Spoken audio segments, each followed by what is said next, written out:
Hey guys, അപ്പോഴേ എന്റെ ലൈഫിൽ ഏറ്റവും കൂടുതൽ പ്രൗഡ് മൂമെന്റ് ആയിട്ട് ഫീൽ ചെയ്യുന്ന ഒരു മൂമെന്റ് ആണെങ്കിൽ എന്താണെന്നറിയാവോ?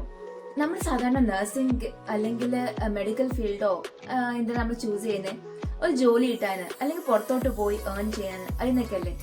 അതുപോലെ ഞാനും ചെയ്തത് കേട്ടോ. പക്ഷെ നമുക്ക് ഏറ്റവും കൂടുതൽ സാറ്റിസ്ഫാക്ഷൻ എപ്പോഴാണ് കിട്ടുന്നത്? നമ്മൾ ഒരാളുടെ ലൈഫ് സേവ് ചെയ്യുമ്പോഴല്ലേ. അതേപോലെ എനിക്ക് ഒരു കുഞ്ഞി കൊച്ചിന്റെ ലൈഫ് സേവ് ചെയ്യാൻ പറ്റി. ഞാൻ മാത്രമല്ല കേട്ടോ, ഡോക്ടേഴ്സും അനസ്തെറ്റിസ്റ്റും പിന്നെ ബാക്കിയുള്ള നഴ്സുമാരും എല്ലാവരും ചേർന്നാണ് അങ്ങനെ സേവ് ചെയ്തത് കേട്ടോ. അപ്പൊ ഒരു ദിവസം ഞാൻ ഓൺ കോൾ ആയിരുന്നേ. അപ്പൊ 6 മണി സമയമൊക്കെ ആകുമ്പോൾ ഡ്യൂട്ടി ഷിഫ്റ്റ് ചെയ്തൊക്കെ സാധാരണ എല്ലാവരും പോകുന്ന ഓൺ കോൾ സ്റ്റാഫ് അവിടെ കാണും. അപ്പൊ അങ്ങനെ ഞങ്ങളാണെങ്കിൽ ഡ്യൂട്ടി ഒക്കെ കഴിഞ്ഞ് ഇങ്ങനെ ഹാൻഡ് ഓവർ ഇങ്ങനെ പേഷ്യൻസ് ഒക്കെ എടുത്തുകൊണ്ടിരുന്നപ്പം ഒരു കോള് വന്നേ. എന്തായിരുന്നു കോളിന് അറിയാവോ? ഒരു കൊച്ച് വീണിട്ട് തലയ്ക്കകത്ത് ഹെമറ്റോമായി. ഹെമറ്റോമ വെച്ചാൽ ബ്ലഡ് ക്ലോട്ട്.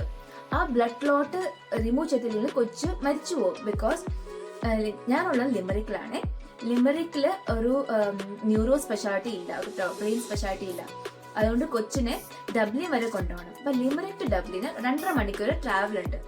അപ്പം അത് ഇവിടെ വെച്ച് അത് റിമൂവ് ചെയ്തില്ലെങ്കിൽ കൊച്ച് അവിടം വരെ സർവൈവ് ചെയ്യുമോന്ന് അറിയത്തില്ല. അതുകൊണ്ട് ഇവിടെ വെച്ച് തന്നെ ചെയ്യണം. അപ്പം നമ്മൾ ഡു ഓർ ഡൈ സിറ്റുവേഷനിലായിരുന്നു കേട്ടോ. അപ്പം നമ്മൾ ഓൺ കോൾ ടീമൊക്കെ വന്നു.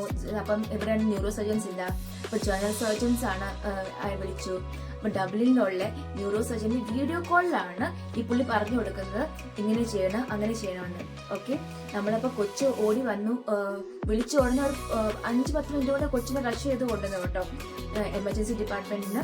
എന്നിട്ടാണെങ്കിൽ കൊച്ചിനെ ഇൻക്യുബേറ്റ് ഒക്കെ ചെയ്ത് ട്യൂബൊക്കെ ഇട്ട് വേഗം കൊച്ചിന്റെ ബ്രെയിൻ തുറന്ന് ആ ക്ലോട്ട് എടുക്കണം. ക്ലോട്ട് എടുത്തില്ലെങ്കിൽ കൊച്ചു മരിച്ചു പോകും. ഓക്കെ, അപ്പൊ നമ്മൾ എല്ലാവരും വേഗം ഹറിയപ്പ് ചെയ്ത് നമുക്കങ്ങനെ എക്സ്പീരിയൻസ് ഇല്ല. ഒരു കൊച്ചായിട്ട് ഡീൽ ചെയ്തോ അല്ലോ ന്യൂറോ സർജറിയോ ബ്രെയിനോ അല്ലോ ആ സെറ്റ്സോ നമ്മളങ്ങനെ അതിന് മുമ്പ് കണ്ടിട്ടില്ല. അപ്പം നമ്മളെല്ലാവരും ഒരു ഡു ഓർ ഡൈ സിറ്റുവേഷനിൽ നമുക്ക് എവിടെ നിന്നൊക്കെയോ കറേജ് വന്ന് നമ്മൾ എല്ലാം ചെയ്തു കേട്ടോ. പടാന്ന് നമ്മളെല്ലാം എടുത്തു ചെയ്തു. നമുക്ക് അറിയത്തില്ലെങ്കിൽ നമുക്ക് അറിയാവുന്ന നോളേജ് വെച്ച് നമ്മളെല്ലാം ചെയ്തു. എന്നിട്ട് ക്ലോട്ട് റിമൂവ് ചെയ്യാൻ പറ്റി കേട്ടോ.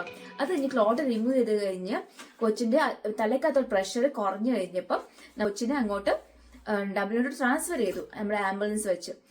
അങ്ങനെ നമ്മൾ കൊച്ചു അങ്ങനെ സേവ് ആയി. അപ്പം ആ കൊച്ചു ഡബ്ല്യൂനിൽ പോയിട്ട് എല്ലാം ഓക്കെ ആയിരുന്നു. നെക്സ്റ്റ് ഡേ കൊച്ച് എന്താ പറയാ എണീറ്റ് പാല് കുടിക്കാൻ തുടങ്ങിയിട്ട് കുപ്പിപ്പാല് കുടിക്കുന്ന ഒരു വീഡിയോ ഒക്കെ ഞാൻ കാണിച്ചു തന്നായിരുന്നേ. അപ്പൊ അതൊരു പ്രൗഡ് മൊമെന്റ് ആണ്. ഞാൻ ഇന്ന് അങ്ങനെ ഒരു അവാർഡ് ഫംഗ്ഷന് അറ്റൻഡ് ചെയ്യാൻ പോവാണേ.